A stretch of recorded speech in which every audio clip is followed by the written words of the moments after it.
कारोबार में मुनाफा हुआ तो मैंने एक गाड़ी और बंगला खरीदा और सारे परिवार वालों को दावत पर बुलाया। मगर मेरी पत्नी ने मेरी गरीब बहन को नहीं बुलाया था। दावत के बाद जो भी खाना बचा था पत्नी ने मोहल्ले में बांट दिया। माँ कहती रही कि अपनी बहन के घर भी कुछ खाने को दे आओ, वो बेचारी कई दिन से भूखी है। मगर मैं अपनी पत्नी के कहने पर वहां नहीं गया। अचानक मेरी बहन का फोन आया और उसने मुझे बधाई दी और कहा, मैं और मेरे बच्चे कई दिन से भूखे हैं। आज मैंने तंग आकर अपने बच्चों को जहर खिला दिया है। बहन की ये बात सुनकर मेरा सर शर्म से झुक गया। मैं उस वक्त खाना लेकर दौड़ता हुआ बहन के घर गया, लेकिन सामने का मंजर देखकर मेरे पैरों तले से जमीन खिसक गई।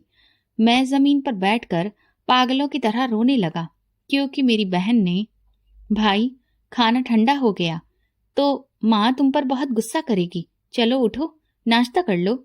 ये आवाज मेरी बहन कविता की थी, जो नाश्ता बनाने के बाद मेरे सिरहाने खड़ी होकर मुझे उठाने की कोशिश कर रही थी। मैं जल्दी से उठा और तैयार होने के लिए वॉशरूम चला गया। पूरे घर में दाल चावल की खुशबू फैली हुई थी। ये खुशबू मुझे मेरे बचपन की याद दिलाती थी। जब भी माँ दाल चावल बनाती थी तो घर का हर कोना महक उठता था और यही खुशबू मुझे अपनी पुरानी दुनिया में ले गई थी। डाइनिंग टेबल पर जैसे ही मैं आकर बैठा, मेरी लाडली बहन कविता मेरे पास आकर बैठ गई। सामने माँ थी, जो व्हील चेयर पर बैठी हुई हमें देख रही थी।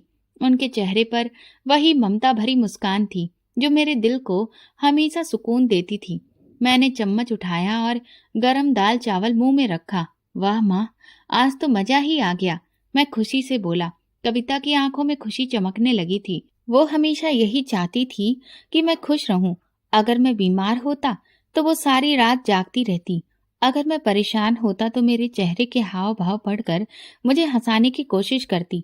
वो मुझसे 3 साल छोटी थी, मगर प्यार और ख्याल रखने में वो हमेशा माँ जैसी लगती थी। अमन बेटा, हमेशा अपनी बहन का इसी तरह से ख्याल रखना, माँ ने मोहब्बत भरी आवाज में कहा। मैंने माँ की तरफ देखा। उनकी आंखों में एक अलग ही अपनापन और प्रार्थना थी। मैं जानता था कि कविता उनके लिए किसी दुआ से कम नहीं थी। मैंने दिल ही दिल में माँ से वादा कर लिया कि मैं हमेशा कविता की सुरक्षा करूंगा, उसकी हर खुशी का ख्याल रखूंगा और उसे कभी किसी तकलीफ में नहीं देखूंगा। कविता की पैदाइश के वक्त माँ और पापा बहुत खुश थे।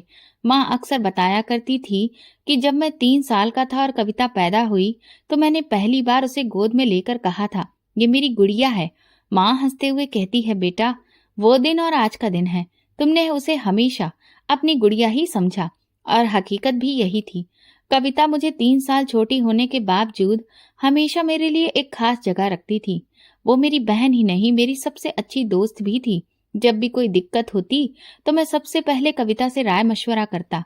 वो मेरी छोटी बहन होने के बावजूद हमेशा बड़ी बहनों जैसा व्यवहार करती थी। अगर मैं बीमार होता तो वो मेरी सेवा में लग जाती। अगर मैं परेशान होता तो वो मेरा मूड बेहतर करने के लिए कुछ न कुछ मजाकिया बातें कह देती। जब माँ बीमार हुई और व्हील चेयर पर आ गई, तब से कविता की जिम्मेदारियां और बढ़ गई थी। वो कॉलेज से आते ही घर के कामों में लग जाती, माँ की देखभाल करती और मेरे लिए खाना तैयार करती। मैं कई बार उससे कहता कि वो अपने आराम का भी ख्याल रखे, मगर वो हमेशा हंसते हुए कहती, भाई मैं तुम्हारी छोटी बहन हूँ। मगर माँ कहती है कि मैं तुम्हारी दूसरी माँ भी हूँ। डाइनिंग टेबल पर खाने के दौरान कविता मुझे कॉलेज के किस्से सुनाने लगी। भाई, आज हमारे कॉलेज में एक नया प्रोफेसर आया है। वो बहुत ही सख्त मिजाज का है। जैसे ही क्लास में दाखिल हुए, सबसे पहले यही सवाल किया कि आप सबने होमवर्क पूरा किया है या नहीं। और जैसे ही किसी ने कहा कि नहीं किया, तो उन्होंने डायरेक्ट रजिस्टर में उसका नाम लिख लिया। मैं हंसने लगा। तो तुमने होमवर्क किया था? कविता ने शरारती मुस्कान के साथ कहा। मैंने तो किया था, पर बबीता ने नहीं कर सकी थी, तो मैंने उसे अपना होमवर्क दे दिया। ये क्या कविता, तुम्हें अपना काम दूसरों को नहीं देना चाहिए, वरना इस तरह तो हर कोई बस तुम्हारा ही मुंह देखने लगेगा। मैंने नरमी से समझाया। अरे भैया, वो मेरी दोस्त है। अगर हम दोस्तों की मदद नहीं करेंगे तो फिर ऐसी दोस्ती का फायदा ही क्या? कविता ने बड़ी ही संजीदगी से कहा। मैं मुस्कुराकर सिर हिलाया। कविता की सबसे बड़ी खूबी यही थी कि वो हर किसी की मदद के लिए हमेशा तैयार रहती थी, चाहे वो दोस्त हो, माँ हो या मैं। कभी भी वो किसी को मायूस नहीं करती थी। रात को जब मैं अपने बिस्तर पर लेटा तो दिन की सारी घटनाओं पर गौर करने लगा। कविता की मासूमियत, माँ की मोहब्बत और हमारी जिंदगी की सादगी। हमारे पास बहुत ज्यादा दौलत नहीं थी, लेकिन हमारे पास जो कुछ था वो दुनिया की किसी भी दौलत से ज्यादा कीमती था। निस्वार्थ मोहब्बत, अपनापन और एक दूसरे के लिए ढेर सारे जज्बात। मैंने एक लंबी सांस ली और दिल में एक बार फिर माँ से किया हुआ वादा दोहराया। मैं हमेशा अपनी बहन का ख्याल रखूंगा। यही वादा मेरे दिल में उतर गया था और मैं जानता था कि जिंदगी के किसी भी मोड़ पर मैं कविता को अकेला नहीं छोड़ूंगा। मेरे पापा अस्पताल की डिस्पेंसरी में काम करते थे और उनकी मेहनत और ईमानदारी की वजह से हमारा घर दूसरे लोगों के घरों से काफी अलग और उनके मुकाबले में बहुत खुशहाल था।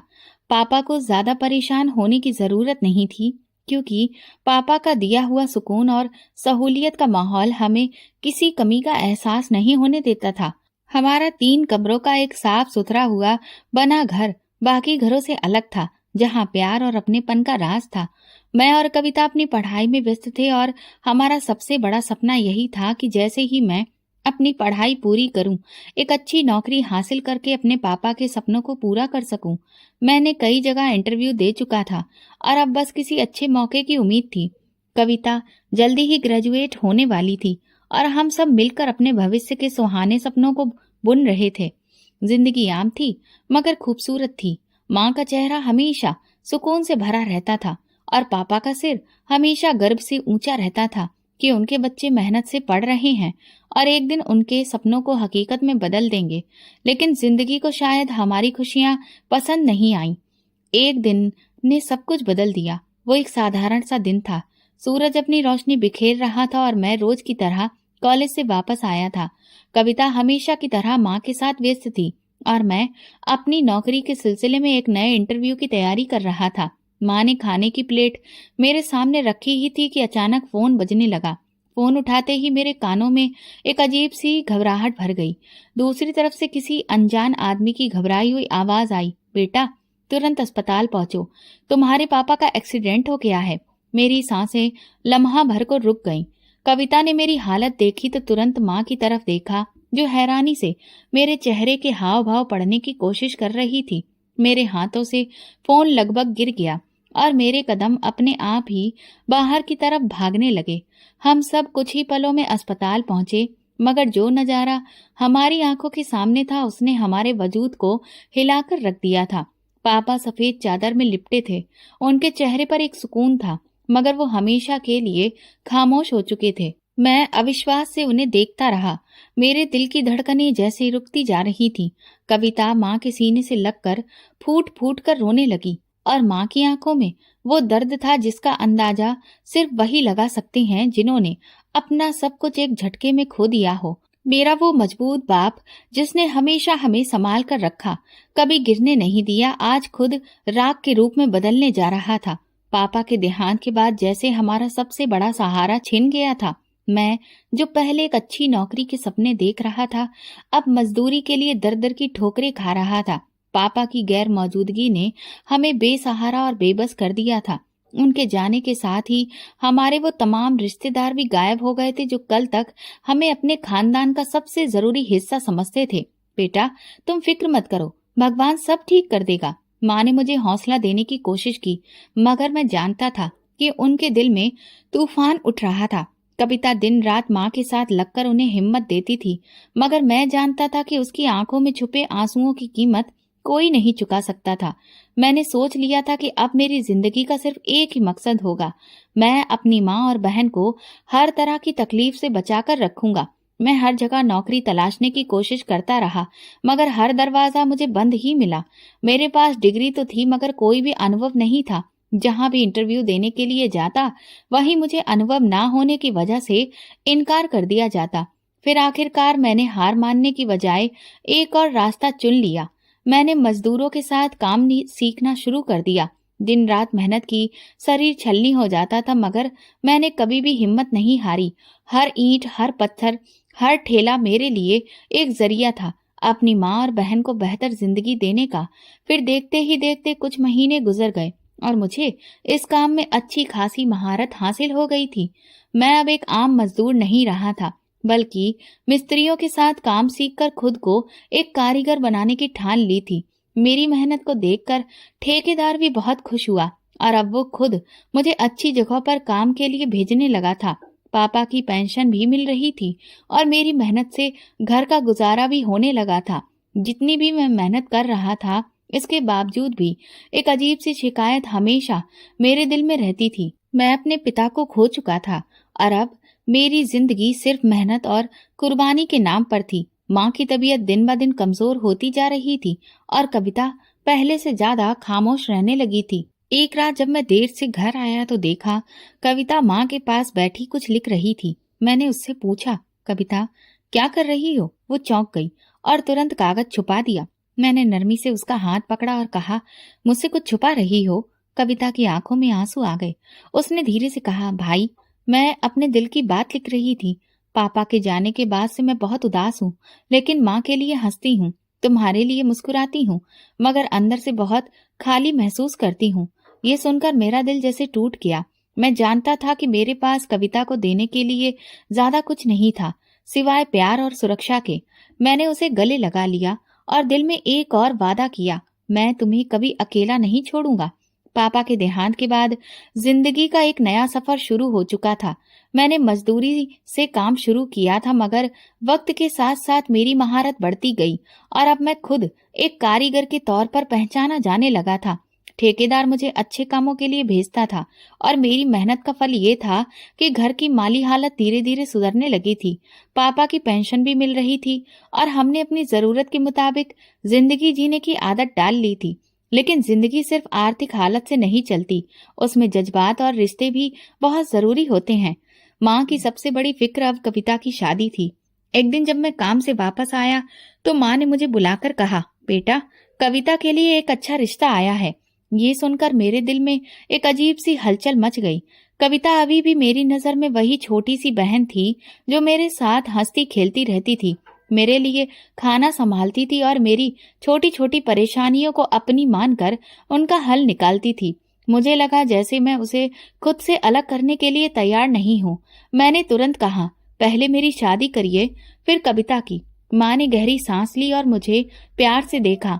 बेटा बेटियां तो पराया धन होती हैं, उनके अच्छे नसीब का दरवाजा जब खुल जाए तो देर नहीं करनी चाहिए। मैंने माँ की बात पर ध्यान दिया और अंततः उस रिश्ते के लिए तैयार हो गया। जिस लड़के का रिश्ता आया था वो अच्छे घराने से था। वो अपने माँ बाप का इकलौता बेटा था। उसकी माँ भी स्नेही थी और पिताजी भी बहुत समझदार। कविता की किस्मत अच्छी थी कि उसे ऐसा घर मिला जहाँ सभी ने उसे अपनी बेटी की तरह अपनाया। जब कविता की शादी का दिन आया तो मेरे दिल में कई भाव एक साथ उमड़ पड़े। मैं खुश था कि वो अच्छे घर जा रही है, लेकिन एक भाई की हैसियत से ऐसा लग रहा था कि जैसे मेरी जिंदगी का सबसे कीमती हिस्सा मुझसे दूर हो रहा है। विदाई के समय जब कविता मुझसे लिपट कर रोते हुए बोली, भाई अपना और माँ का ख्याल रखना, ये सुनकर मेरी आंखें भर आईं। मैंने उसके सिर पर हाथ रखा और कहा, कविता तुम जहाँ भी रहो हमेशा खुश रहो। अगर कभी कोई परेशानी हो तो बेझिझक याद रखना, तुम्हारा भाई हमेशा तुम्हारे साथ है। मैंने उसे गाड़ी में बिठाया और वो दूर चली गई। कविता की शादी को कुछ ही महीने हुए थे कि माँ ने मेरी शादी की बात छेड़ दी। अब मैं भी काम में तरक्की कर चुका था, आमदनी पहले से बेहतर हो गई थी और माँ चाहती थी कि मैं भी अपना घर बसा लूं। बेटा तुम भी अब अपना घर बसा लो, माँ ने एक दिन बड़ी नरमी से कहा। मैंने कहा, माँ अभी कुछ वक्त और रुक जाइए, मुझे अभी और भी कुछ जरूरी काम संभालने हैं। मगर माँ को अंदाजा था कि मैं सिर्फ टाल रहा हूँ। बेटा तुमने कविता के लिए जो किया वो अपनी जगह है, मगर अब तुम्हारी बारी है। हर माँ चाहती है कि उसका बेटा खुश रहे और मुझे लगता है कि अब तुम्हें किसी का सहारा चाहिए। मैं माँ की बातों का कोई जवाब नहीं दे पाया। वो सच कह रही थी, लेकिन मैं मानसिक रूप से अभी भी तैयार नहीं था। उन्हीं दिनों हमारे मोहल्ले में एक नई फैमिली आकर रहने लगी थी। वो लोग शरीफ और अच्छे स्वभाव के थे। उनकी बेटियां अक्सर कुछ न कुछ बनाकर माँ को दे जाती थीं, कभी मीठा, कभी सब्जी, कभी चाय के साथ कोई नाश्ता। माँ को उनकी ये मोहब्बत भरी आदत बहुत पसंद आई और जल्दी ही उनके लिए अपनापन महसूस होने लगा। एक दिन जब मैं काम से घर आया तो माँ चेहरे पर मुस्कान लिए बैठी थी। बेटा मैंने तुम्हारे लिए एक लड़की पसंद कर ली है। मैंने हैरानी से पूछा, कौन माँ? सिमरन, जो नई फैमिली हमारे मोहल्ले में आई है, उनकी सबसे बड़ी बेटी। माँ ने बड़े फक्र से कहा। मैंने सिमरन को कभी ध्यान से नहीं देखा था, मगर इतना जानता था कि वो एक अच्छे संस्कारी घर की लड़की है। माँ के चेहरे की खुशी मेरे लिए सबसे अहम थी। माँ ने जैसे ही सिमरन के घर वालों से रिश्ता मांगा, उन लोगों ने फौरन ही हाँ कर दी। ये बात मेरे लिए हैरान कर देने वाली थी, क्योंकि आमतौर पर ऐसी बातों में वक्त लगता है। मगर सिमरन के घर वालों ने ना तो कोई शर्त रखी और ना ही किसी भी तरह की पूछताछ की। माँ की आंखों में खुशी देखकर मेरा दिल निश्चिंत हो गया था। मैंने खुद भी इस रिश्ते के लिए ज्यादा फिक्र नहीं दिखाई थी, क्योंकि मुझे भरोसा था कि माँ मेरे लिए हमेशा बेहतर फैसला करेंगी। कविता को जब इस बात का पता चला तो वो खुशी से निहाल हो गई थी। भैया, सिमरन बहुत अच्छी है, मैंने उसे देखा है। वो बहुत साधारण और प्यारी लड़की है। माँ ने तुम्हारे लिए बेहतरीन जीवन साथी चुना है, कविता ने खुशी से कहा। और फिर देखते ही देखते हमारी शादी की तैयारियां शुरू हो गईं। मैंने कभी नहीं सोचा था कि मेरी जिंदगी में इतनी तेजी से ये सब कुछ हो जाएगा, मगर किस्मत का लिखा कौन टाल सकता है। मैंने जिंदगी के कई साल मेहनत में गुजारे थे और अब एक नया सफर मेरा इंतजार कर रहा था। जैसे ही शादी का दिन आया, मेरे दिल में एक अजीब सी बेचैनी थी। अपनी शादी के वक्त मुझे एक अजीब सा एहसास हो रहा था, जैसे कोई बहुत बड़ी जिम्मेदारी मेरे कंधों पर आ गई हो। कविता की शादी पर मैं एक मजबूत भाई था, मगर अपनी शादी पर मेरे दिल में एक अलग ही हलचल थी। सिमरन के साथ मेरी ज्यादा बातचीत नहीं हुई थी, लेकिन शादी के बाद जब मैंने पहली बार सिमरन को ध्यान से देखा तो मैं हैरान रह गया। वो वाकई बहुत खूबसूरत थी, मगर उसकी असली खूबसूरती उसके स्वभाव में थी। शादी के बाद वो बहुत जल्द हमारे दिलों में अपनी जगह बनाने में कामयाब हो गई। वो माँ का बहुत ख्याल रखने वाली और मेरी जिंदगी में भी एक नया रंग भरने वाली बन गई थी। जिंदगी अब पहले से बेहतर हो चुकी थी। कविता भी अपने घर पर खुश थी और मैं भी अपने नए सफर पर खुशी खुशी चल रहा था। मैं जब भी काम से वापस आता तो ये देखकर मुझे बहुत खुशी होती कि मेरी पत्नी माँ का बहुत ख्याल रख रही है। वो उनके खाने पीने से लेकर दवाओं तक का ख्याल रखती और हर काम में मदद करती।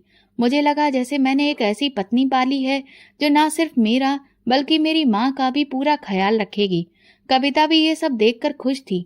उसकी शादी को 2 साल होने को आए थे और भगवान ने उसे चांद जैसा बेटा दिया था। जब उसके यहाँ बच्चे की पैदाइश हुई तो हम सब बहुत खुश थे।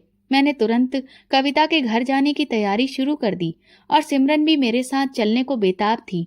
हमने काफी सारे गिफ्ट्स खरीदे और हम सब मिलकर कविता के ससुराल पहुंचे। कविता के चेहरे पर माँ बनने की खुशी साफ दिख रही थी और मैंने पहली बार उसे इस तरह चमकते हुए देखा था। हम सबके लिए वो दिन खुशी का दिन था, मगर किस्मत शायद हमें ज्यादा देर तक खुश नहीं देखना चाहती थी। कबीर, कविता का पति, अपने काम से वापस आ रहा था कि एक तेज रफ्तार गाड़ी ने उसे टक्कर मार दी। हादसा इतना गंभीर था कि वो मौके पर ही दम तोड़ गया। ये खबर हमारे लिए किसी कयामत से कम नहीं थी। मैं जब ये सुनकर बैठा तो मेरा दिल जैसे धड़कना ही भूल गया था। कविता का खुशियों से भरा घर उजड़ गया था और मैं सपने में भी ये बात सोच नहीं सकता था कि वो किस तकलीफ से गुजर रही होगी।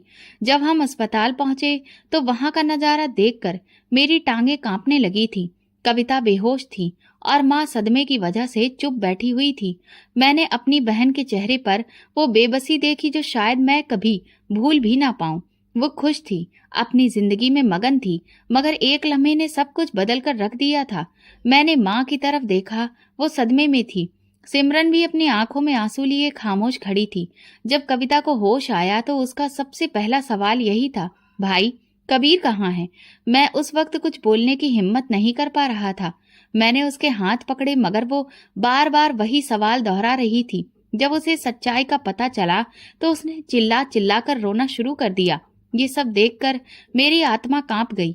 मैंने कविता को अपने गले से लगाया, मगर वो बस यही कह रही थी, ये कैसे हो सकता है? वो मुझे कैसे छोड़कर जा सकता है? वो दिन हमारी जिंदगी के सबसे मुश्किल दिनों में से एक था। कबीर की अर्थी उठी तो कविता की हालत ऐसी थी कि लगता था कि वो भी साथ ही चली जाएगी। मैंने अपनी बहन को इतना कमजोर कभी नहीं देखा था।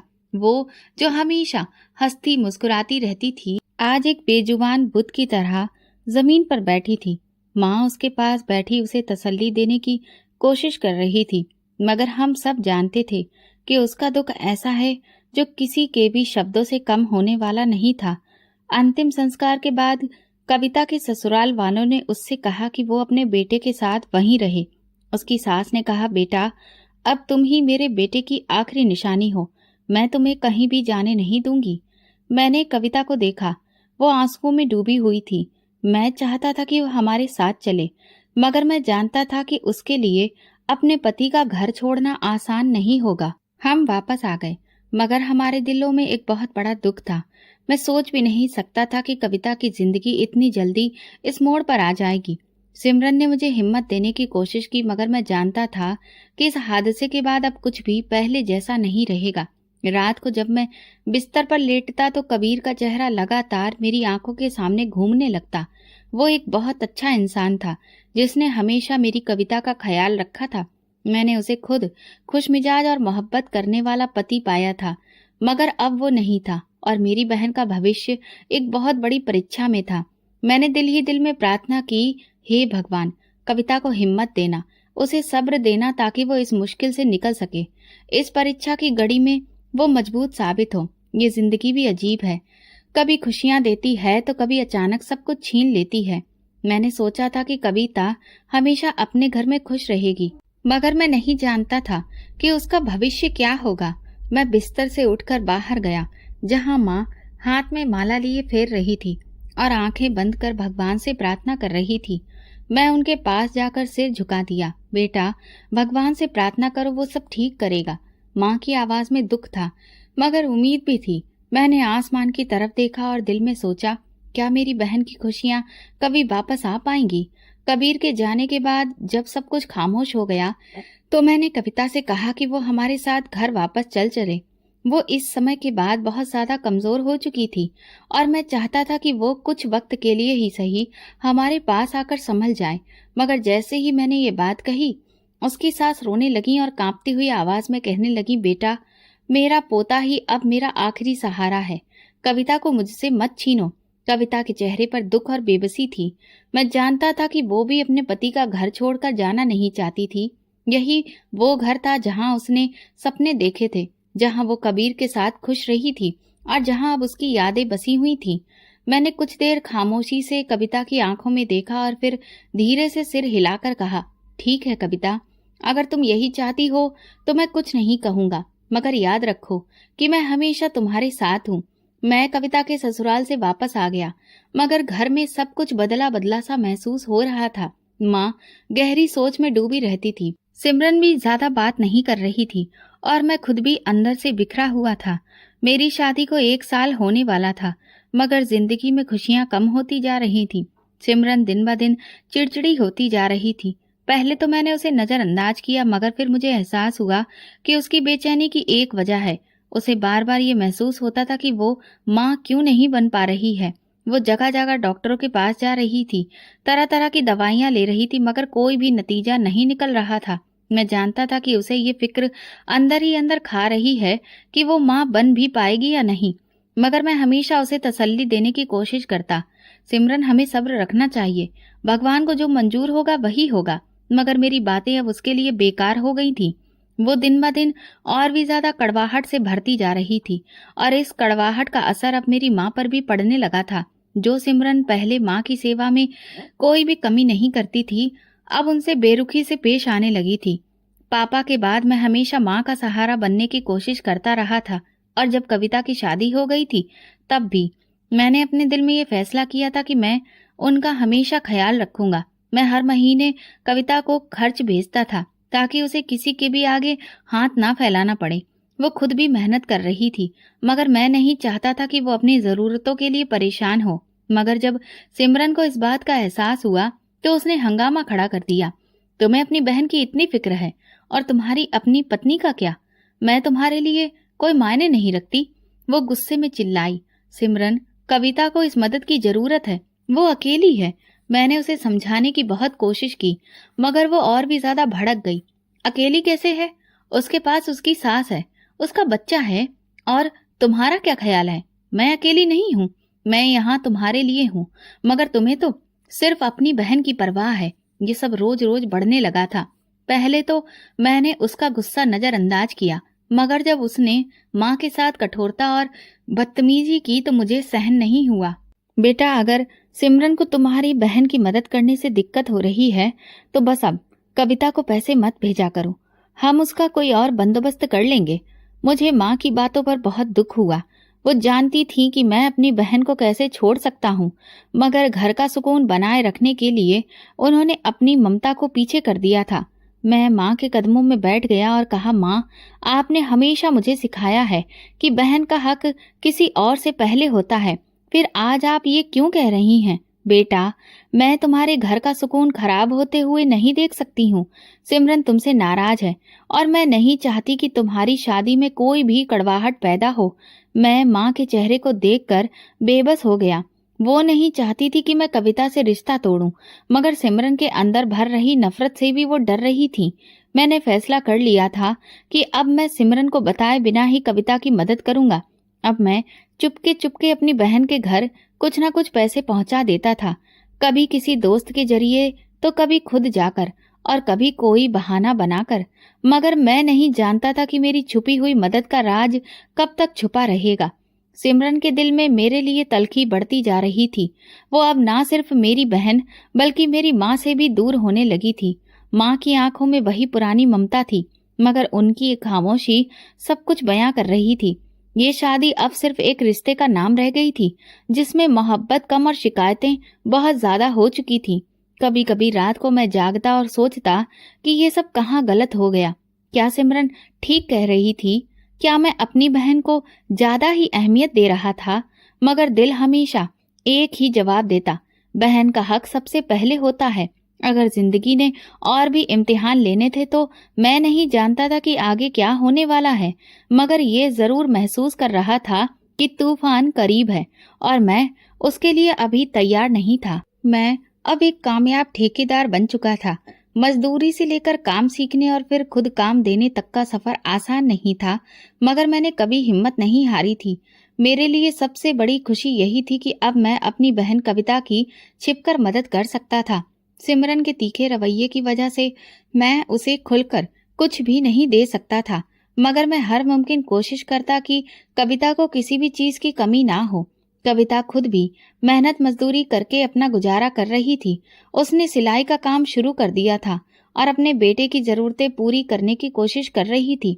मैं जब भी मौका मिलता उसके लिए कुछ न कुछ भेज देता, कभी कपड़े, कभी दवाइयाँ, कभी थोड़े से पैसे। वो हमेशा शुक्रिया अदा करती, मगर मैं जानता था कि वो ये सब खुशी से नहीं ले रही थी, बल्कि सिर्फ अपने बेटे के लिए स्वीकार कर रही थी। जिंदगी बहुत मुश्किल थी, मगर जैसे तैसे चल रही थी। लेकिन फिर वो दिन आया जिसने मेरी बहन को एक और बहुत बड़े इम्तिहान में डाल दिया था। कविता का बेटा अचानक बहुत बीमार हो गया। उसे तेज बुखार था और 2 दिन में उसकी हालत इतनी ज्यादा बिगड़ गई कि वो बेहोश होने लगा। कविता ने घर में जो भी दवाइयां रखी थीं, वे सारी आजमा ली, मगर उसके बेटे पर कोई असर नहीं हुआ। जब वो अस्पताल लेकर गई तो डॉक्टर ने कहा कि बच्चे को फौरन एडमिट कराना होगा, वरना उसकी हालत और भी ज्यादा बिगड़ सकती है। कविता के पास अस्पताल के खर्चों के लिए पैसे नहीं थे। उसने पहले अपनी सास से मदद मांगी, मगर वो खुद परेशान हालत में थी, ज्यादा कुछ नहीं कर सकती थी, सिर्फ प्रार्थना कर सकती थी। आखिरी उम्मीद के तौर पर कविता अपने मायके चली आई। वो बहुत रो रही थी, उसकी आंखों में डर और बेबसी थी। जैसे ही वो घर पहुंची, माँ ने उसे देखा और तुरंत अपनी व्हील चेयर से उठने की कोशिश की। कविता, क्या हुआ बेटी? तुम इतना क्यों रो रही हो? कविता माँ के गले लगकर फूट फूट कर रोने लगी। माँ, मेरा बच्चा बहुत बीमार है। डॉक्टर ने कहा है कि उसे तुरंत अस्पताल में एडमिट कराना होगा, मगर मेरे पास पैसे नहीं हैं। ये सुनकर माँ का चेहरा सफेद पड़ गया। वो जानती थी कि मेरे बिना घर में ज्यादा पैसे नहीं थे। मैं उस समय एक बड़े प्रोजेक्ट के सिलसिले में शहर से बाहर गया हुआ था और माँ के पास उसे देने के लिए कुछ नहीं था। माँ ने एक लम्हा भी गवाए बिना सिमरन के पास जाने का फैसला किया। वो धीरे धीरे उसके कमरे की तरफ बढ़ी और दरवाजे पर दस्तक दी। सिमरन बेटा, मुझे तुमसे एक बहुत जरूरी बात करनी है। सिमरन, जो पहले ही माँ से दूर हो चुकी थी, बेजारी से दरवाजा खोलकर खड़ी हो गई। जी कहिए, क्या हुआ? बेटा, कविता का बेटा बहुत बीमार है, उसे अस्पताल ले जाना है और हमारे पास पैसे नहीं हैं। अगर तुम कुछ मदद कर सको तो भगवान तुम्हें हमेशा खुश रखेगा। सिमरन ने माँ की बात सुनी और फिर तंजिया मुस्कुराकर बोली, तो अब आपको मेरी जरूरत महसूस हो रही है? पहले तो आपको सिर्फ अपनी बेटी की फिक्र रहती थी और आज जब मुश्किल आई है तो मेरे पास चली आई हैं। माँ ने आंसू भरी आंखों से उसे देखा। बेटी, मैं तुमसे भीख नहीं मांग रही, बस एक माँ के दिल की फरियाद सुन रही हूँ। सिमरन की आंखों में घमंड था। वो एक लम्हे के लिए खामोश रही, फिर अचानक दरवाजे से बाहर निकली और आंगन में खड़ी कविता की तरफ देखा। तुम्हें हर बार मेरे पति के पैसों की ही जरूरत क्यों पड़ती है? तुम खुद कमाती हो ना, तो खुद ही सब कुछ क्यों नहीं संभालती? अपना घर, अपना बच्चा। कविता ने हैरानी से सिमरन को देखा। सिमरन भाभी, मैं जानती हूँ कि मैं मेहनत करती हूँ, मगर एक माँ की मजबूरी को तुम नहीं समझ सकती। मैं अपने बच्चे की जिंदगी बचाने के लिए आई हूँ, कोई भीख मांगने नहीं। सिमरन ने तंजिया हंसी के साथ कहा, ये भीख ही है। मेरा पति तुम पर जितना पैसा खर्च करता है वो काफी नहीं है। हर बार नई कहानी लेकर आ जाती हो। ये सुनकर माँ तड़प गई। सिमरन, ये तुम क्या कह रही हो? कविता तुम्हारी ननद है, तुम्हारा कोई हक नहीं बनता कि तुम उसकी बेइज्जती करो। मगर सिमरन काबू से बाहर हो चुकी थी। उसने माँ की बात को नजरअंदाज करते हुए कविता की तरफ गुस्से में कदम बढ़ाए और उसे धक्का दे दिया। कविता अपनी जगह से लड़खड़ा गई। उसके चेहरे पर अविश्वास साफ दिख रहा था। निकल जाओ मेरे घर से और दोबारा कभी मदद मांगने मत आना। ये नजारा पूरे मोहल्ले ने देखा। कुछ औरतें हैरानी से दरवाजों से झांक रही थीं, कुछ ने आपस में बातें करना शुरू कर दी थीं। माँ अपनी जगह पर पत्थर बनी खड़ी थी, जैसे किसी ने उनकी दुनिया को उलट पलट कर रख दिया हो। कविता जमीन पर गिरी हुई थी, उसकी आंखों में आंसू थे, मगर वो खामोशी से उठी, अपने बच्चे को गोद में लिया और दरवाजे की तरफ बढ़ गई। मोहल्ले की एक बुजुर्ग औरत आगे आई और कविता के कंधे पर हाथ रखकर बोली, बेटी आओ, मैं तुम्हारे साथ चलती हूँ। हम तुम्हारे बेटे को अस्पताल ले जाते हैं। कविता ने नम आंखों से उनकी तरफ देखा और अचानक से उन्हें गले लगाकर रोने लगी। इसी वक्त मैं शहर से वापस आ रहा था। जैसे ही मैं घर पहुंचा, मोहल्ले की एक औरत ने मुझे रोक लिया। अमन बेटा, तुम्हारे घर में बहुत बड़ा जुल्म हो गया है। मेरा दिल ये सुनकर कांप गया। क्या हुआ? उस औरत ने मुझे सारी बात बताई और मेरे पैरों तले से जमीन खिसक गई। मेरी बहन को मेरी पत्नी ने धक्का देकर घर से निकाल दिया था। मैंने तुरंत कविता को फोन किया, मगर उसका नंबर बंद जा रहा था। मैं भागता हुआ माँ के पास पहुंचा। वे सिर झुकाए चुपचाप बैठी हुई थी, उनकी आंखों में आंसू थे। माँ, क्या ये सच है? मैंने पूछा। माँ ने मेरी तरफ देखा, जैसे कहना चाह रही हो हाँ, मगर जुबान खामोश थी। मैंने अपने दांत पीस लिए, मेरा खून खौल रहा था। मैं एक लम्हा भी गवाए बिना सिमरन के कमरे की तरफ बढ़ा। वो बेड पर बैठी अपने नाखूनों में नेल पॉलिश लगा रही थी, जैसे कुछ हुआ ही ना हो। मैंने दरवाजा जोर से खोला और गुस्से से कहा, सिमरन, तुमने मेरी बहन को घर से निकाला? उसने मेरी तरफ लापरवाही से देखा। हाँ, क्योंकि अब मैं और ज्यादा बर्दाश्त नहीं कर सकती। मेरे अंदर जैसे आग लग गई, मेरी मुट्ठियां भिज गईं, आंखों में गुस्सा भर आया था। मैं कुछ कहने ही वाला था कि माँ ने पीछे से मेरे कंधे पर हाथ रखकर कहा, बेटा, गुस्से में कोई फैसला मत करना। मगर मैंने फैसला कर लिया था कि अब मैं बहन की मदद हर हाल में करूंगा, लेकिन छिपकर। अब जब भी मैं चुपचाप कविता के घर जाता और उसे कुछ देने की कोशिश करता, तो उसकी सास मेरे साथ बहुत ही कठोर व्यवहार करती और मुझे वहां से निकाल देती। वो दरवाजे पर आकर कहती, अब यहाँ कुछ भी देने की जरूरत नहीं है, तुम्हारी बहन खुद सब कुछ संभाल सकती है। ये शब्द मेरे दिल को चीर कर रखते थे। मैं जानता था कि कविता की सास का दिल बुरा नहीं था, मगर वो हालात की मार झेल रही थी। शायद वो नहीं चाहती थी कि कविता मेरे सहारे पर जिए। कुछ दिन तो मैं सब कुछ बर्दाश्त करता रहा, मगर जब बार बार ऐसा होने लगा तो मेरे अंदर एक अजीब सा गुस्सा पैदा हो गया। अगर कविता नहीं चाहती कि मैं उसकी मदद करूं, तो फिर जबरदस्ती भी मैं नहीं कर सकता था। मैंने दिल से खुद को समझाया और फिर बहन के घर जाना छोड़ दिया। ये फैसला मेरे लिए आसान नहीं था, मगर सिमरन के साथ रोज की लड़ाइयाँ और कविता के ससुराल में बेइज्जती देखकर मुझे लगा कि शायद यही ठीक है। दिन गुजर रहे थे और मेरी जिंदगी का एक और मोड़ आ गया था। मैं अब एक बड़ा ठेकेदार बन चुका था। मेहनत के वे दिन जब मैं मिस्त्रियों के साथ मजदूरी करता था, अब पीछे छूट चुके थे। मेरा काम दिन ब दिन बढ़ रहा था और भगवान ने मेरे काम में और भी ज्यादा बरकत डाल दी थी। एक दिन एक बहुत बड़े प्रोजेक्ट का ठेका मेरे हाथ में आया। ये काम पूरा होने के बाद मुझे इतनी बड़ी रकम मिली कि मैंने तुरंत एक नई और महंगी गाड़ी खरीद ली। वो दिन मेरी जिंदगी का एक बहुत बड़ा दिन बन गया था। सुबह मैंने अपनी गाड़ी को ध्यान से देखा। दिल में खुशी की एक लहर दौड़ गई कि आज मैं उस मुकाम पर पहुंच चुका हूं जहां कभी सपने में भी नहीं सोच सकता था। मैंने गाड़ी को चमकाते हुए सिमरन की तरफ देखा। वो भी बहुत खुश लग रही थी। अमन, हमें इस गाड़ी की खुशी में भगवान के नाम पर खाना बांटना चाहिए, सिमरन ने कहा। मैं हैरानी से उसे देखने लगा। ये बात तुमने कही है? हाँ, क्यों नहीं? भगवान ने हमें दिया है तो हमें भी देना चाहिए ना, सिमरन ने मुस्कुराते हुए कहा। ये सुनकर मुझे बहुत खुशी हुई। मैंने सोचा शायद सिमरन का दिल अब नरम हो रहा है। ये बात बहुत अच्छी थी। सिमरन, चलो आज हम ढेर सारा खाना बनवाते हैं और पूरे मोहल्ले में बांटते हैं, मैंने तुरंत कहा। मैंने केटरिंग वाले को कॉल किया और कहा कि शाम तक खाना बनकर तैयार हो जाना चाहिए। सिमरन ये सुनकर खुश हो गई और खुद भी खाने के सारे इंतजाम में लग गई। लेकिन इसी दौरान मैंने महसूस किया कि माँ सुबह से ही उदास थी। वो व्हील चेयर पर बैठी थीं, उनकी आंखों में नमी थी। मैंने कई बार उनसे पूछने की कोशिश की, माँ क्यों परेशान हैं आप? सुबह से रो रही हैं? मगर माँ ने हर बार चुप्पी साध ली। बस सिर झुका लेती और हाथ के इशारे से कहती कि कुछ नहीं हुआ। लेकिन मुझे अच्छे से पता था कि कुछ ना कुछ जरूर हुआ है। शायद माँ कविता के बारे में सोच रही थी, या शायद उन्हें याद आ रहा था कि जब पापा जिंदा थे तो हमारे घर में कैसी खुशियां थीं। शाम तक खाने के बड़े बड़े बर्तन आ चुके थे। सिमरन भी पूरे जोश से काम कर रही थी। पूरे मोहल्ले में खाना बांटने की तैयारी चल रही थी। मैंने माँ को दोबारा ध्यान से देखा।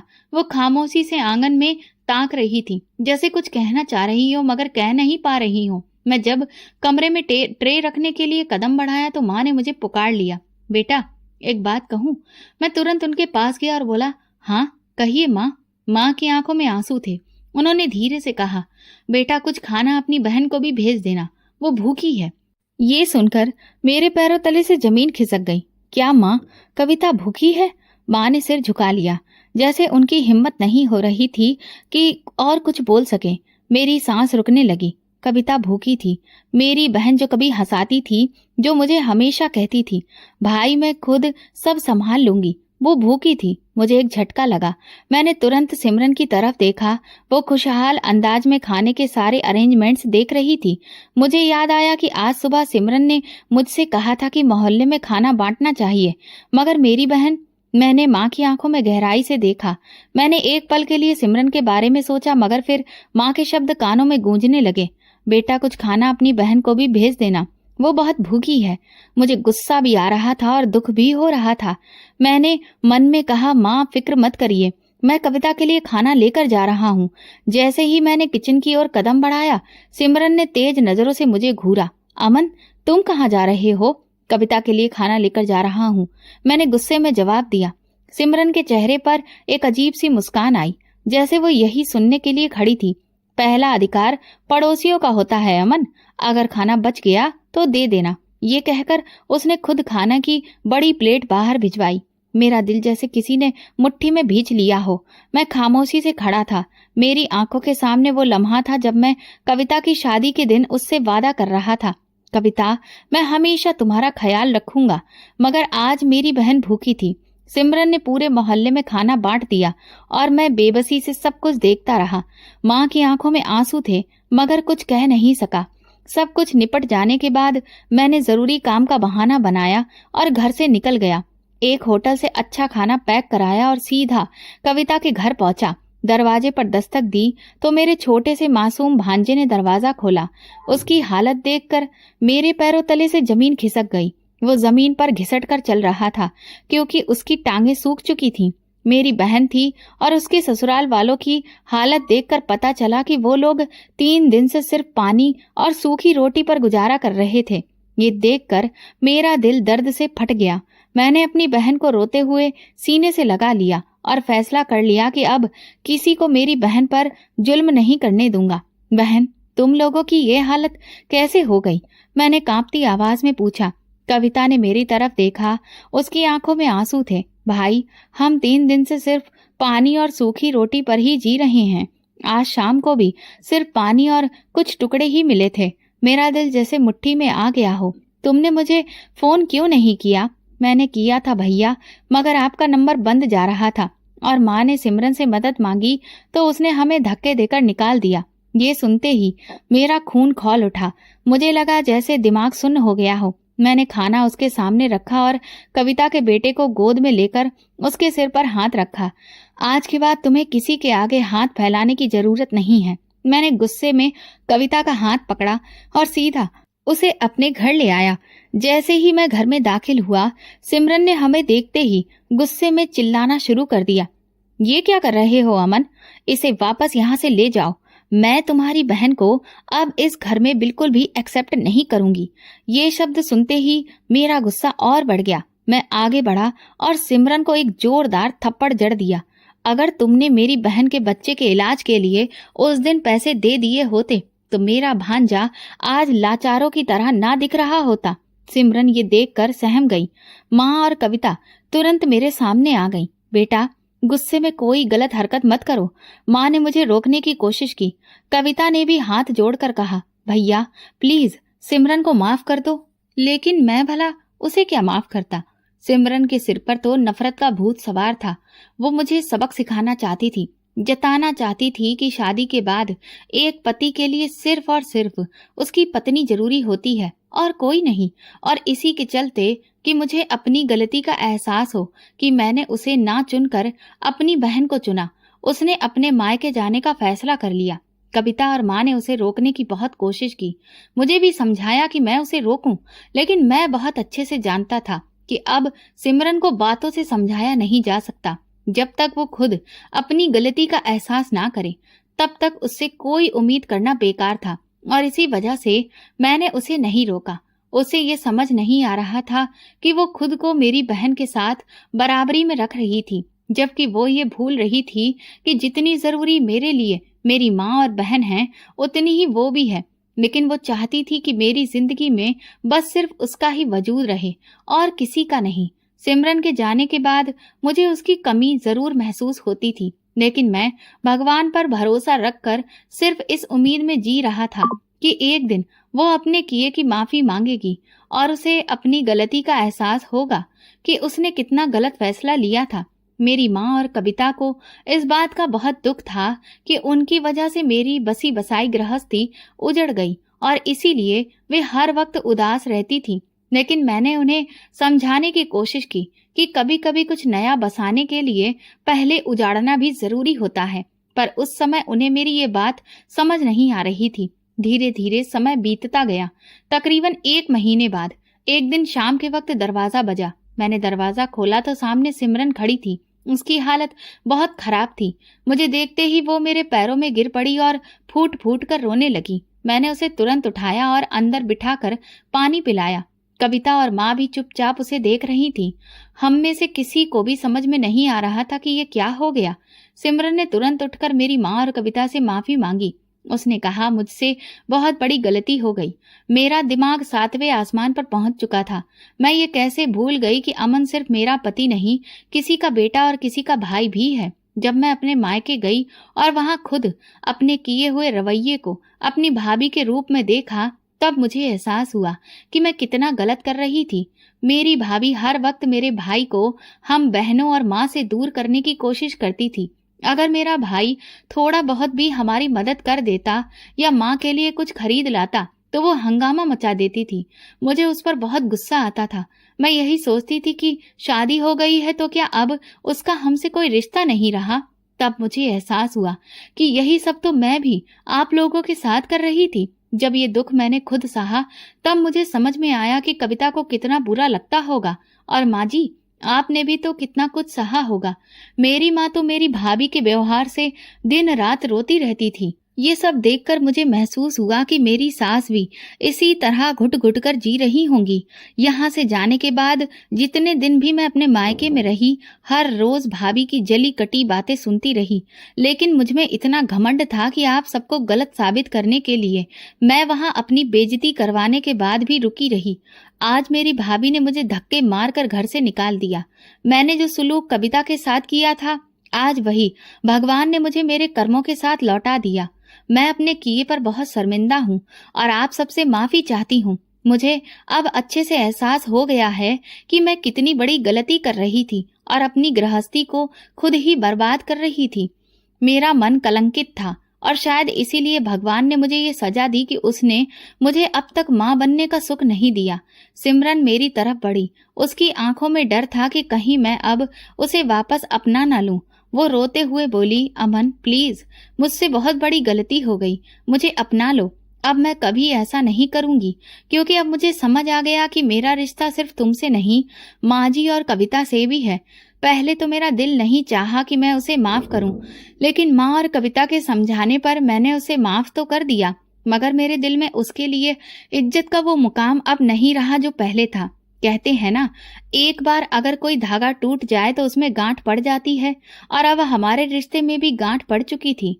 और इसीलिए मैं सिमरन के साथ अपनी वो खुशहाल जिंदगी शायद कभी महसूस नहीं कर सकता था जो पहले किया करता था। दोस्तों, जब भगवान आपको दौलत देता है तो सबसे पहला अधिकार आपके अपनों का ही होता है, चाहे वो आपके भाई हो, बहन या माँ बाप। ये सबक मैंने अपनी जिंदगी के सबसे बड़े नुकसान के बाद सीखा था। आपको अगर हमारी कहानी पसंद आई हो तो कमेंट करके जरूर बताएं, वीडियो को लाइक करें और ज्यादा से ज्यादा शेयर करें। अगर आप चैनल पर नए हैं तो सब्सक्राइब जरूर करें और नोटिफिकेशन बेल दबाएं ताकि अगली अपडेट सबसे पहले आपको मिले। धन्यवाद।